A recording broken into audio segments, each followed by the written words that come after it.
Since 2015, Authentic Parenting has been pioneering the conversation about trauma-informed parenting. We have been offering this podcast freely as a reliable resource for parents everywhere. We don't work with sponsors or advertisers. We rely on listener support. To show your appreciation, love, and gratitude, consider making a donation. Your contribution helps us continue our mission, bringing you expert insights and valuable content each week.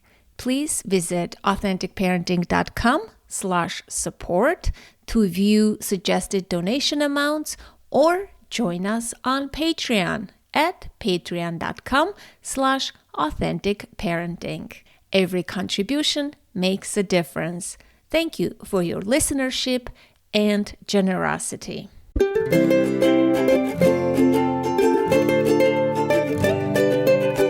I am Anna Seewald, and this is Authentic Parenting, a podcast about growing ourselves while raising our children. I'm a psychologist, educator, and parent coach. And on this podcast, I explore how you can connect to your authentic self, practice radical self-care, and raise emotionally healthy children. Let's break the cycle of generational trauma for a more peaceful, kind, and compassionate world. Today, 3 ways to follow your intuition even when life gets loud. Today's episode is a heartfelt reunion. I am sitting down with my longtime friend and fellow OG podcaster, Katie Krimitsos, founder and CEO of the Women's Meditation Network, a family of 20 meditation podcasts dedicating to helping women and kids find peace, presence, and purpose through guided meditations. In this conversation, we reminisce about the early days of podcasting, reflect on how the space has evolved, and dive deep into something we both hold close, the practice of hushing the noise and listening to the voice. Katie shares her journey from those early Biz Women Rock days to following an inner whisper that led her to build a global meditation network grounded in service and intuition. She talks about the pivots, the fears, the quiet guidance, the power of stillness, and the surprising paths that opened when she chose to trust her inner voice. If you ever felt overwhelmed by the loudness of life and wondered how to follow that subtle nudge within, this episode is a beautiful reminder of what becomes possible when we tune out the chaos and tune back into ourselves. Please enjoy, and thank you for listening. So what have you learned through podcasting? Maybe we can chat a little bit about podcasting. And I know it was a big leap of faith, right? Like when you were starting something new from scratch and not knowing, yes, you have a dream, you have this notion, you have this idea, you want to go somewhere. But a lot of people, of course, there's a lot of fear of the unknown, right? And tell me a little bit about that. And now you have 21 shows. I mean, and I know it must have not been easy. People must have been like, oh, you're not a guru, you meditation, right? All the things. All the things. Well, to highlight this, I'll give you a story of my first time on the mic. And this was for my prior. So I started podcasting in 2014, which is I think a year before you, really. 15. Yes. I started in 15. That was for a show called Biz Women Rock. You know, I talked to women entrepreneurs, was a coach, helped women grow their businesses. It was great. I loved it. But my very first time on the mic, meaning I had done this interview and now I was going to speak the 30-second introduction for the first time. And I was about to then schedule it for the day later, right? I still remember this in 2014. I went into our office. We had an office at the time. And so my husband drops me off at the office. He's like, great, go do your thing. I'll be back in 30 minutes, right? So I show up to the mic and I'm just so flustered. And I'm sure you can relate too, right? Like the first time at the mic, I didn't like my voice and nothing could come out. I was trying to do it all in one take and that wasn't working. Literally, it was like, hey, it's Katie. Welcome to Biz Women Rock. Oh man, I got a good one for you today, right? Like that kind of a thing. He comes back in a half an hour. I am bawling on the floor. I can't do this. I suck. My voice is horrible. Who am I to put this out? Oh my God. I don't even know business that well. What are we talking about here? And so fast forward, he gives me like another hour and a half. He comes back again. Again, I'm just bawling. I'm my own worst enemy. I can't get it out. So for my very first episode, my husband is reading lines to me. And he's like, look, just sit down. I'm going to tell you what to say. Just repeat after me. Hey, it's Katie. Hey, it's Katie. I'm so glad you're here right now. I'm so glad you're here right now. And that was my 30-second intro. I just cut it up so that it sounded, that was my first experience as a podcaster to actually put my voice out there. It was terrifying. All of the fear came up. Who am I to do X, Y, and Z? And it's worth noting, I can only say this with hindsight 2020 vision. I had no idea what the hell I was doing back then. I didn't have a game plan. I didn't have a business plan. I just knew I liked talking to women about business. I knew I was in love with entrepreneurship and I knew I wanted to have that conversation, but I didn't have a business in mind. So it took me that thing that started that way with once a week episodes, took me a long time, a solid probably year and a half to like actually make money and make it into a business of some sort. And then fast forward, we're talking about 2018 when I then went from talking about business and had this by that point, I had a really robust and beautifully loyal community of women listeners. I had a very thriving business, a six-figure business by that point. I was very comfortable on the mic. I loved having conversations. I loved what I was building. And I took a complete 180 and launched a podcast called Meditation for Women because I had an idea. I found out we were pregnant probably about a month prior to me deciding I was going to do this. And like, it just hit me like, I don't want to do this anymore. Like this is not for me anymore. And that, while that was terrifying and scary, I knew enough to listen to my intuition. So I just kept going forward with it. So, you're asking me about those moments of doing something new and the fear coming up. The beautiful thing about that season, as it differs from my very first like podcast of 30 seconds, right? By that point in 2018, I already had time under my belt in front of the mic. I had already done hundreds and hundreds and hundreds of interviews at that point. So I knew people. We were just talking before this about like the community of other podcasters, right? So I felt like there was a lot of mountains that I didn't have to climb as a quote unquote new podcaster with a new podcast because I had already done all that. So all I needed to focus on for the new endeavor was my mindset of I'm going to do this and what's my vision. And truth be told, I can look back now and say that because I followed my intuition and I was so in tune with what my intuition was telling me, I just aligned with it.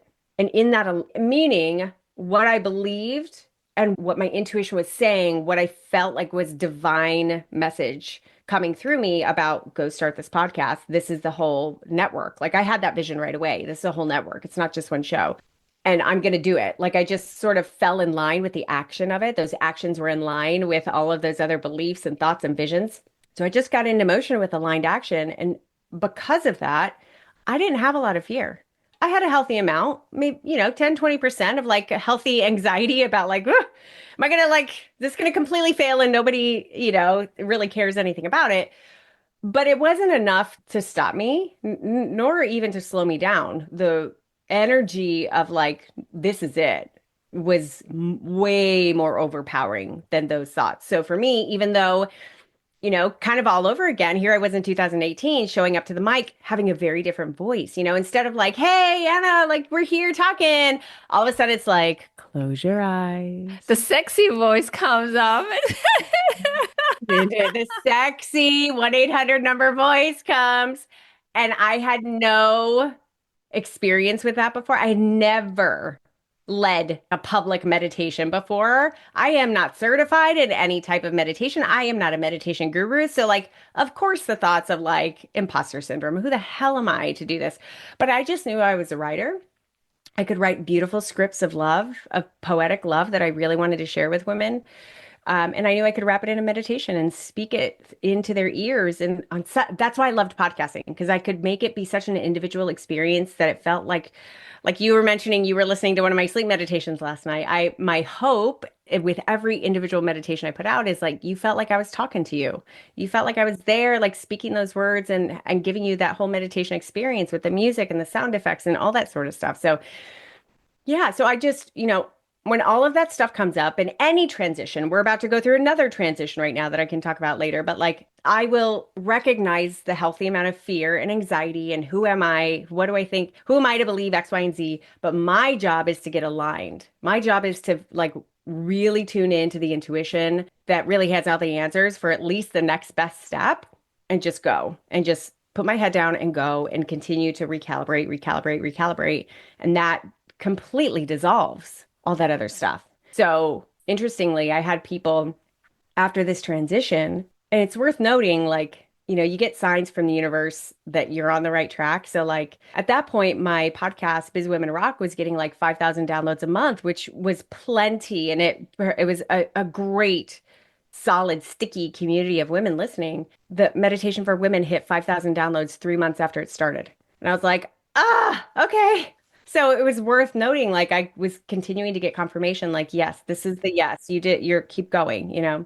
So I had so many people, once they started seeing the success, or like the relatively quick success of Meditation for Women and the Women's Meditation Network, they'd be like, oh my God, you're so brave in making that transition. I'm like, it's not bravery. Like I don't know what else to do other than to listen to the intuition. Otherwise, what am I doing? I'm staying stuck and small and kind of boxed myself into my old version of what was, right? So, yeah, I mean, the whole podcasting experience continually changes and evolves. And my dance with it as an industry, my dance with it as each of these individual shows, like is continuing to evolve. Yeah, I love this story. I mean, there's so many lessons to be learned, not necessarily like about podcasting, but in general, right? When you start something new, when like there's a pull, there's this intuition that this is the right thing, you should go with it. And like, I love how you say it's 20% fear. Yeah, fear is there, but it's like, but what I want to know, like how do you know that this is like aligned with you? What are your personal sort of like signs? Once I read something online, it said when you know for sure, like when it's aligned and it's like intuitively yours, it's a statement. When it's not aligned, you question it. You're like, is this the right thing? The moment it's a question in your mind, then you're not aligned. When it's a statement, sort of like affirmed, tell me how you gauge that, because I also follow my intuition in a lot of things, right? Like, how do we fine tune this? A lot of people probably would love to know. I love this question and I'm so passionate about it. So this is one of the reasons I love meditation, because I believe, and I've come to believe over the past 7 years and hearing from my listeners over and over again and my own experiences with it, meditation becomes one of the most incredible tools to get to know ourselves and therefore hear our intuition or experience our intuition. I'll tell you how it shows up for me. It doesn't necessarily show up that with that distinction with like question versus statement. Mine shows up as a whisper, but like a firm whisper. So it's sort of a statement, like a firm whisper that I audibly hear, which is like, hey, you need to go do this. Hey, make sure you do this. Like it is like, but it's not screaming. That's the difference for me. Maybe the other one is described as like questions. My sort of fear-based things are not questions. They are screams. They're loud, they're noisy, they're chaotic, and it's really easy. And those are usually the like, who am I to do X, Y, and Z? And oh my God, everything's going to plop. You're going to put it all out on the line and no one's going to respond and no one's going to buy this and ba, ba, ba, ba, ba.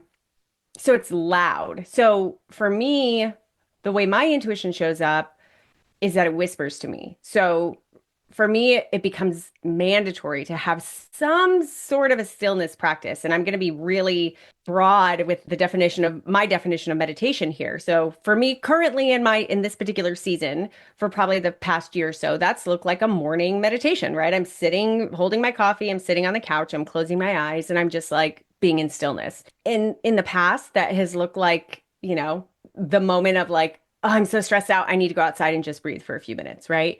So, and that still has elements of it, but I feel like just having that practice or a commitment to some sort of a stillness practice enables me to really clearly hear that voice. And it doesn't always happen during the meditation itself. Oftentimes it's just sort of stretching that muscle so that I could hear it when I'm in the shower later, or, when I'm in conversation with somebody and they say something that I'm like, ah, that's it. So yeah, that's how it looks for me. I have absolutely had listeners who tell me like it's a visual for them, like they see the vision of what their intuition wants them to see and what they're supposed to do. So my personal belief and what I've come to really lean into is that our number one jobs in this life is to know that voice, to know how our intuition speaks to us, to know who we are ultimately. Because from there, everything else flows. From there, we can decide, yes, I'm going to do that. Oh, no, that's too scary. I can't do that. Okay, but I can still hear that voice. So what do I do with that, right? Or, should my kids watch TV today? Like, how much screen time should they have? Like, literally, this is the answer to every issue, every question that we have in our lives. What should I do with XYZ? Money is changing, and that's scary. What do I do? The industry is changing, and that's scary. What do I do? Like, my kid is unhappy at school. What do I do? My kid is getting bullied. What do I do? Like, all of the things. I don't feel great in my body right now. What do I do? What's the right thing to do? There's no external answers that are really going to fulfill and drag you along. All the answers are inside of you. Even if that answer is like, go find knowledge, go find, external knowledge that will help you. But it's really the internal intuition, that internal knowing that guides me there. So that's what it looks like for me. I think it can look like a lot of different things for a lot of different people, but ultimately our job is to know that voice, to know that vision, to know how the divine speaks to us, to know how we are connected to ourselves and pay attention to how we can guide ourselves through this life. And trust that, right? To have faith and trust that. And sometimes that doesn't necessarily mean amazing things are happening. What I'm trying to say is sometimes you trust that voice to take you somewhere, but it just doesn't open up right away the good thing or whatever it meant to be. It doesn't mean necessarily like it's always leading you to amazing places. Maybe there are steps. Sometimes the amazing thing happens right away, but sometimes there are steps. For me, it's like a ping, like a whisper, I guess you can say. I just hear the voice, the sound, and I know that's the right thing. Very quickly, I know it. There's no pause. You can be in conversation. You could be doing something else, and like a thought or a ping or a message comes, and it's like, wow, this is it. Even though you don't know where it's taking you, just by accepting and having faith and saying yes, you're training that muscle. I feel like I've trained enough that I am surrendering. Like I'm not like, oh my gosh, but what if? Like the moment what if like that voice comes in, like I hush that voice because that's not a good one. And you're right. And I feel like it can happen. I know that it happens in all the mundane too, like the big stuff too. Yeah, Yes. yeah. But like the mundane, I'm talking about my body's hungry. What should I eat right now? And even though I see the slice of pizza right there, man, I really am craving like a big salad right now, right? And I'm not always saying that pizza's bad and salad's good because there are plenty of times where my intuition's like, nope, pizza's good right now. But it's that, like, we've heard of intuitive eating. It's that. It is tuning into yourself for all the little decisions, all these micro decisions, right? So I have 80 gazillion examples of this, like my husband and I having a fight. And then, I can breathe enough to see what's going on. He leaves the room and I just hear the whisper of like, Katie, go apologize. Connection is more important than you being right. Let's go. So what comes after that is all those voices. It's the loud, loud chatter. Like, whatever, he's wrong. He always does this. He doesn't know what I do, right? Same thing. Like there's so much noise with the food thing. There's all the like, oh, but I should do this and I should do this and how many macros have I? Like that's all noise. It doesn't actually matter. And so our job is to be able to distinguish the noise from the voice. That's what the practice of meditation does. That's what the practice of stillness does. It just gives us more reps at being able to hear and distinguish those two. Oh, that's all noise right now.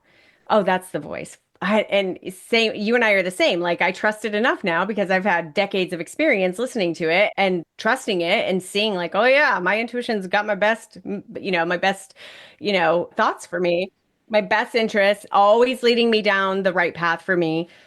So I have enough intuition to be like, oh, fine. Fine, I'll go talk to him. Like I'm like, oh, okay, fine, I gotta surrender. So it can be for all the minutia and for the big things too. I really would love to share this story because it's really beautiful. So back in February of 2025, just months ago, our really good friend Neil passed away suddenly. I know. I know. Yeah, He it was a was. fellow podcaster. He was with us from the beginning, 51 years old, left behind his wife and his 11-year-old daughter. And we were all really, really good friends. Like this was a family we were growing old with. Like that's them. So it really knocked us all on our butts. Fast forward, so I had, and continue to, but was in the habit of like checking in with his wife all the time. His wife's name is Noemi. So fast forward a couple of months, I'm down in downtown Tampa, doing a live TV segment for whatever that was. And on the way home, I stopped at my favorite little restaurant and got takeout. And as I was putting the stuff in my truck, I hear my voice say, "Get lunch for Noemi. Get lunch for Noemi." And in my head, I'm like, I don't have time for that. I gotta go home. I gotta do ba ba ba ba ba ba. And I'm arguing with myself. And I'm like, no, I don't have time for that. I sit in my truck, turn on the truck, ready to leave, and I hear the voice again. "Get lunch for Noemi." I'm like, oh, fine. Okay. I get lunch for my friend. I go downtown to, basically I'm surprising her with lunch. And she has one of those office buildings where there's security downstairs and she's way upstairs. So she comes down, however many minutes later, give her a big old hug, and I can just see like her whole energy is just sad, like a puddle on the floor. And she gives me this big hug and sort of collapses onto me. And so we're talking for a little bit. And then out of the blue, she says, "Yeah, I think we're just going to have, his sister and his brother over for dinner. And I think we're just going to play his favorite games." I have no idea what she's talking about. And a few sentences into it, I realize I'm like, oh my God, it's his birthday today. It's Neil's birthday today. I had no idea. I had totally forgotten. And here I was being guided to just be there on a really difficult day for my friend and give her 80,000 hugs, which I did, and be able to have these beautiful conversations for the next half an hour and bring her lunch, like give her nourishment and just be there on this really hard day. And if I hadn't listened to that intuition, it wouldn't have been worse. Her experience wouldn't have been worse, but she wouldn't have had that. And that for me was the defining moment of how divine our intuition is and how important it is to listen to it. How beautiful, you know? Yeah, I know. And listening to our intuition when it comes to parenting, we can talk about that. Helping our children to trust their intuition is an important one. I like in my parenting, I do that with my daughter. I'm like, so like, what does your gut feeling tell you? Like there was a party. They're high schoolers, they go to different parties. And my daughter goes to parties. One day she's like, I don't feel like going to this party, Mom. I said, listen, if you don't want to go, if something doesn't feel right, then don't go. Sure enough, she didn't go. And guess what? The police came. There was like a whole big story. They took the kids to the police station. Bad things happened, right? And afterwards, I was like recapping with her. I'm like, see how important it is to trust your intuition. I want her to have this language. I want her to know that it is okay, that it's not woo-woo, right? This is gonna guide you. If you don't want to do something, don't do it just because it's cool or others are doing. Listen to your body, listen to your intuition. And so I do that with my daughter. And I constantly converse about my experiences, hers. Like, so I have this conversation going on with her. So tell me, like, how do you incorporate that with your kids? How you encourage that? And maybe how do you use that in parenting? Because parenting can be tricky, like decisions we make, we can doubt ourselves, and look at social media gurus for advice. Oh my God, it's so multifaceted. First of all, I will say I love that story. And I also feel like I can do a better job of making it hit home. I do talk to my kids about their intuition, about their gut. What does their gut say? What do you feel? Like what is your intuition? So they know that those words. I don't say it nearly as often as I probably should. Um, but I do talk about my intuition and my gut feelings. And I'll give you a really beautiful story about it. So my oldest, Sedona, who just turned 10, is in fourth grade. And last school year, she started third grade at the public school that she had been in since kindergarten. And we loved it. It was amazing. We moved during the summer, but I just kept her there because mommy couldn't handle too many changes at once. Um, so she started there, and it took a month and a half for there to start being some friction. What they told me was, oh, third grade is the time when it really steps up and it gets really hard and there's a big gap and oh, everyone, is having trouble with this, that kind of stuff. What was happening is that she was a slow reader, and logistically, what was happening is she needed to be able to read for math, for social studies, for all the things, right? Her slowness in reading was slowing her down. And then when they would take tests once or twice a week, she would see everyone turning in their paper before her, and she would tell herself that meant that she was dumb. So she would come home to me at least once a week. Mom, I'm the stupidest kid in class. I'm so dumb. I don't know this, X, Y, and Z. Everyone's smarter than me. And I was like, oh, no, no, no. And so, once or twice I would want to change your mind. No, you're not. You're super smart. What are you talking about? By the third time, I finally tuned in. I was like, why don't you just listen for a second? And I just let her talk. I didn't make her wrong. I didn't try and change her mind. And instead, I just was like, wow, babe, it's really, I asked for more, like, tell me more about what she's explaining the situation. I was like, that sounds really tough. Like, that sounds like that could be really stressful. And it could be really hard to feel like we're not where we need to be according to everyone else. And then that led into a conversation about different styles of learning, and I was able to describe how her school had one style of learning and it worked for many people, but for some people it didn't. It didn't mean anything about your intelligence. It just meant that you were, in a different style of learning. That then led me to start sort of having my mommy, sensors up of like, what's another option here? And what I was hearing from the school was get tutoring, get her up to par. And I was like, intuitively, again, I was like, that's not the right answer. I don't like this. I was starting to feel squeezed in that box and I didn't like it. And I could see my daughter feeling squeezed in that box and she didn't like it. So instead, and I don't know why I didn't have this thought before, my youngest daughter, who's 3 years younger than her, was at a local private school, small little private school, and had loved it. And it had worked for her for like 2 years by that point. And so I sort of mentioned off the cuff, like, hey, do you want to go shadow at Savannah School? And she's like, yeah, let me try. She came, and I was prepared after her day of shadowing. I was prepared for anything because I didn't know if it would suit her. Anyway, she came in the car and she's like, when can I start? Can I start tomorrow, Mom? I want to go. So fast forward, it took us, that was an example of me bringing those options to her and saying, okay, great. We could stay at this school and do A, B, and C, or we could move to the other school. And, that's what this will mean. And she's like, oh man, Mom, I don't know. She understood that there were long-term implications, right? And I was like, I'll tell you what, it was a moment during dinner. And I was like, I'm going to go make dinner. You stay here at the table with me. And I go, I want you to meditate a little bit. Just take a couple deep breaths and listen to what your intuition tells you. What are you feeling?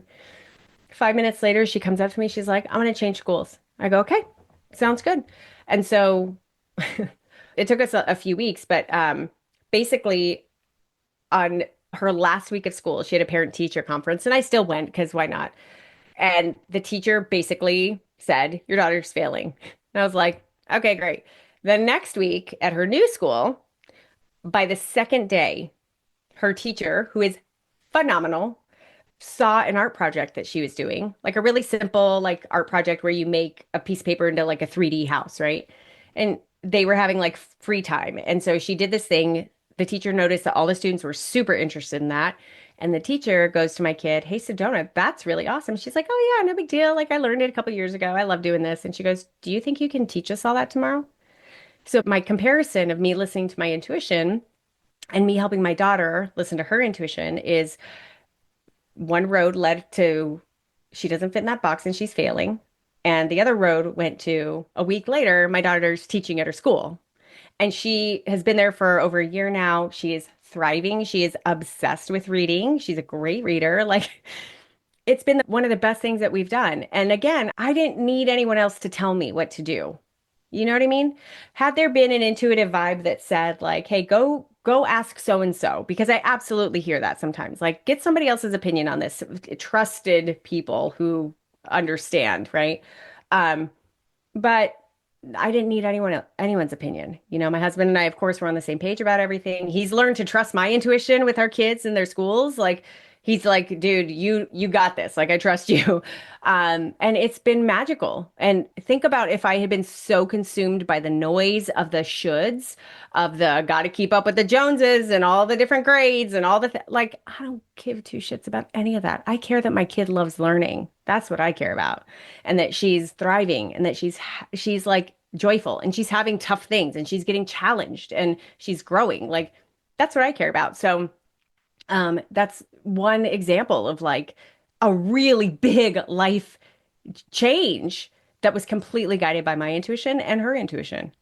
Yeah, I know. As you're thinking, like I'm thinking of like this past week's decisions that I made completely intuitively without discussing with anyone.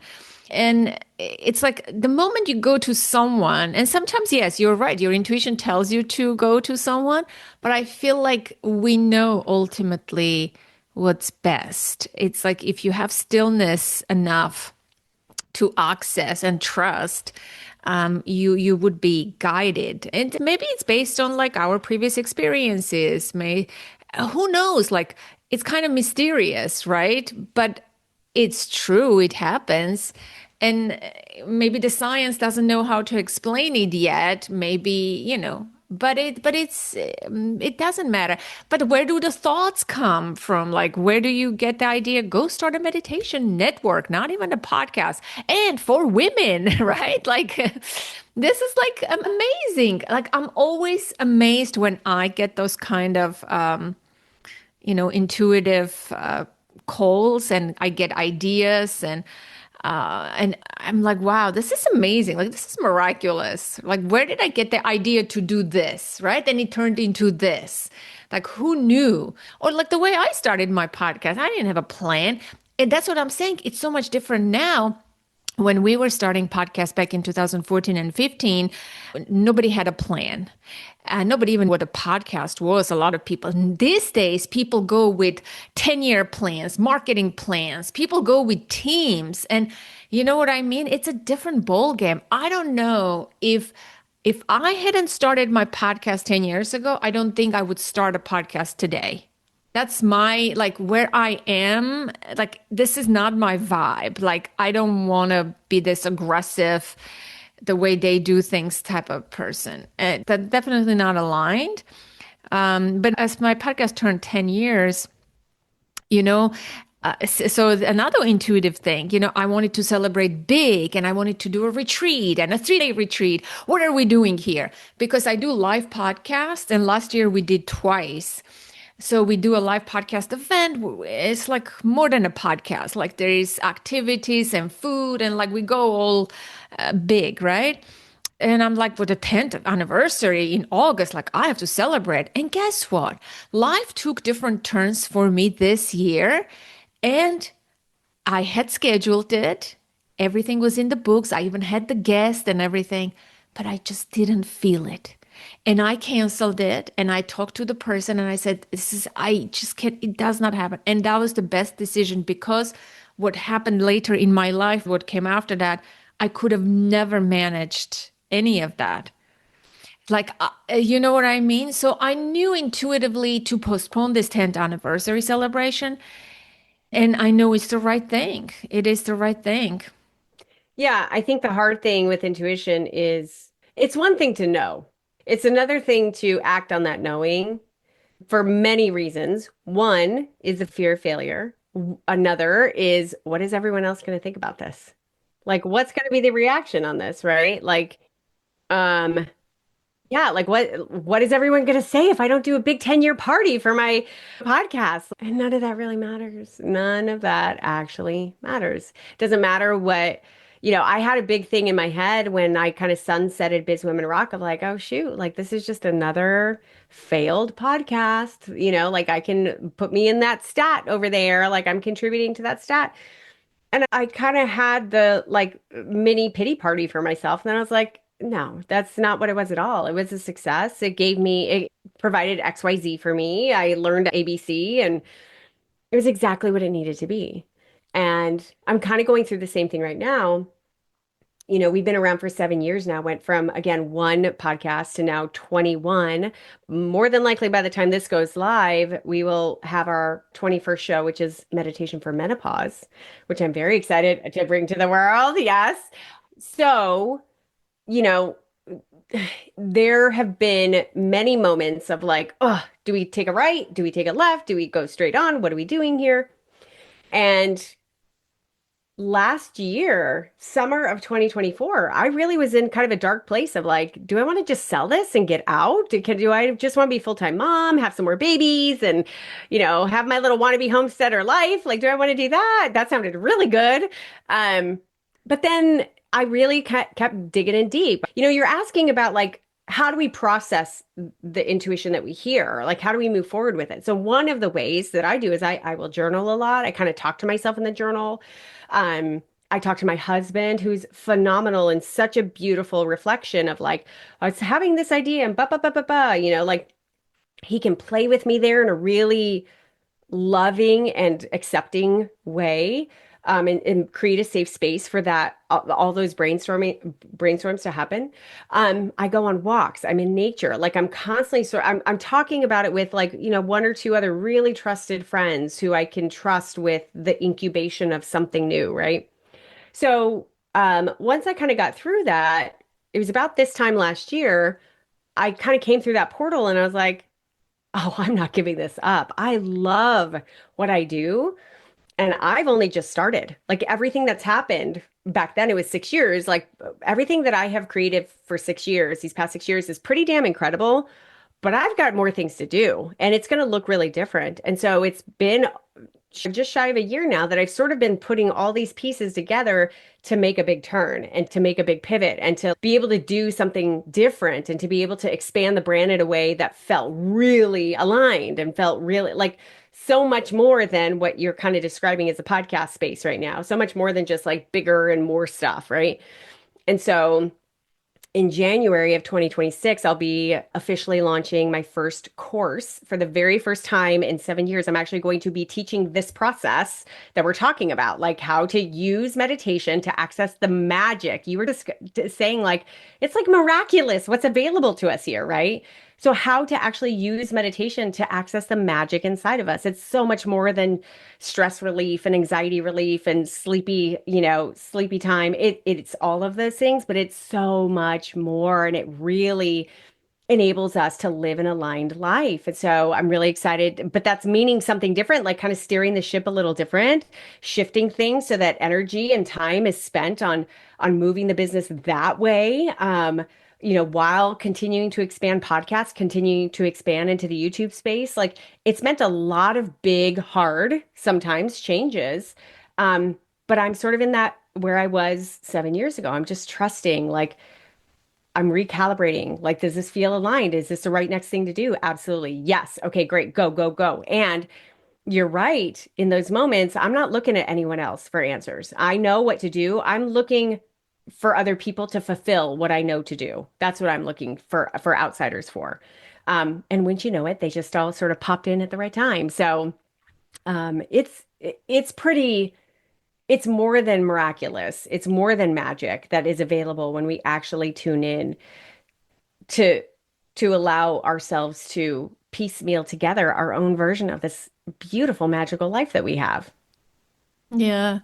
Yeah, I know. Journaling, you mentioning it. Yeah, I am a journaler. I used to be a more avid journaler. Now I'm journaling too, but I used to be better, I feel like. And journaling is a powerful tool, like writing down and sharpening that tool. I feel like a lot of us sort of get disconnected from it for different reasons, right?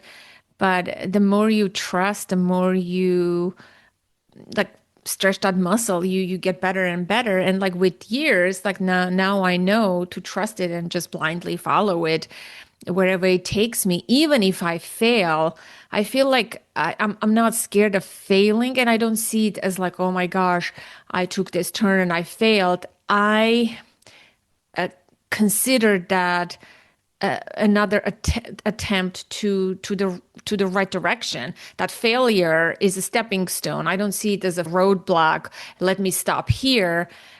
Because sometimes it tells you where to pivot. You know, sometimes the path opens right away, but sometimes there are steps and you need to trust that. I feel like you don't want to give up too soon, or that noisy voice to tell you, oh, you failed. I feel like failure and everything is part of it. That's how I live my life. Like, I'm not regretful of all the things, quote unquote, were mistakes. They were not mistakes, they lead to somewhere. So tell us about the podcasts then, right?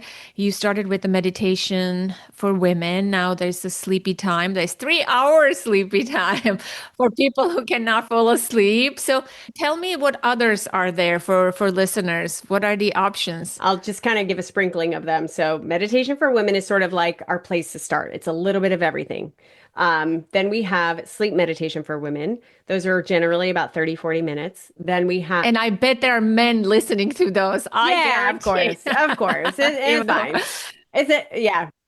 We have morning meditation for women. We have sleep meditation for women, 3 hours. We're about to have sleep meditation for women, 8 hours and 10 hours. Yeah. Those are currently available on our YouTube channel. And then we have meditation for anxiety, panic attack, meditation for moms. We actually have meditation for kids and sleep meditation for kids as well. And then, like I said, our newer ones are meditation for menopause. Um, Oh my goodness. I know we have mindful meditation. We have healing meditation for women.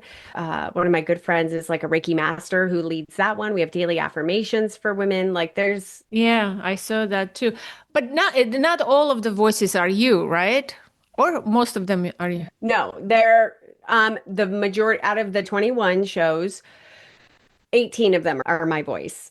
Um, so I have three other voices who do some of the other shows. And it's because that's their expertise and it's not me. And one's a sleep stories. So like we have a voice on there. One is daily affirmations. We have a different voice on there. One is a healing meditation. We have a voice on there. So, but yeah, all the other ones are me. So And well, I forgot to mention during the pandemic, you generously gave me a meditation. I can't remember what it was called, and I have it on my feed. I played it during the right. It was a good exchange for difficult times when we heard that the pandemic is not stopping and everybody was experiencing difficult times. I'm like, let me release this meditation as an offering for people. I can't remember what it's titled, but it says, I think, meditation for difficult times or something like that. It's in my yeah, I feed. created a lot of those during that time. Well, this is great. I am loving everything I'm hearing. Is there anything else you want to talk about, or how do you want to wrap up this conversation? I love the direction that it took. I know we had no idea where it was going. No, I will just offer, if anyone listening is interested in this concept of learning a little further about how to actually get the magic out of your meditation, how to listen to your intuition, how to live an aligned life that puts you in the driver's seat. I actually have a free gift. You can get it at meditationforwomen.com/5 secrets, the number five, but it's also on my homepage, so you could get it there.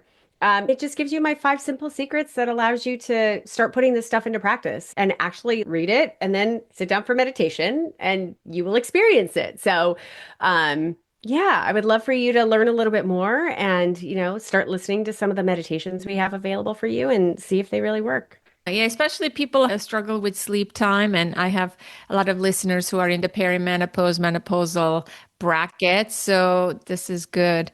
Very, very interesting. I cannot believe what it has turned into.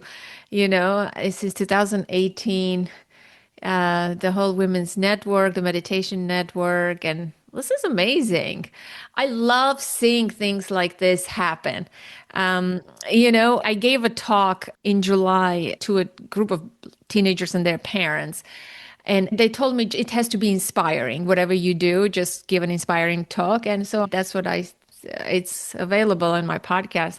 That's what I said. Like, you have an idea, nurture it, grow it, and it will bloom for you one day. Just follow that. And you're living proof of that. So thank you so much. And you haven't changed. You're still the same. I love your hair. Always Thank you. stylish and cute. Thank you, girl. Oh my God. That's all the meditation, I have to say. It keeps you young. I'm telling you, keeps me Young. Well, good luck with everything, Katie. Thank you, Anna. It was such a pleasure. I loved reconnecting. And it's such an inspiration. Like, your story is really inspiring. And I hope people will trust their dreams, trust that voice, shut the noise, listen to the voice, folks. Thank you so much. A big hug to you. Big hug to you, girl. Thank you. Bye.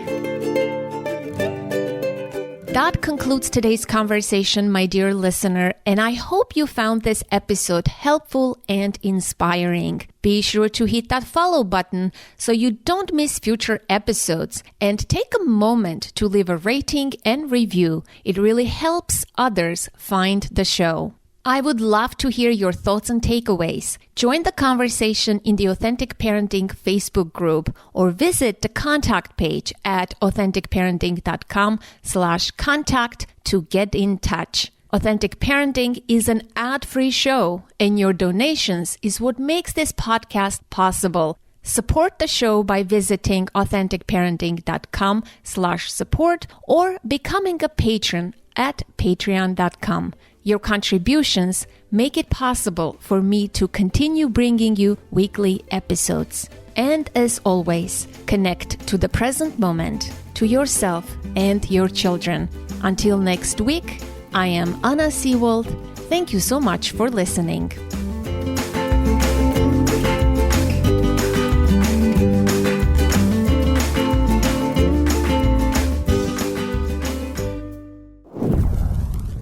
This episode was edited and produced by Ami Noor. If you need expert support to bring your dream podcast to life, from editing to full production, Ami Noor can help make it happen. You'll find his link in the show notes.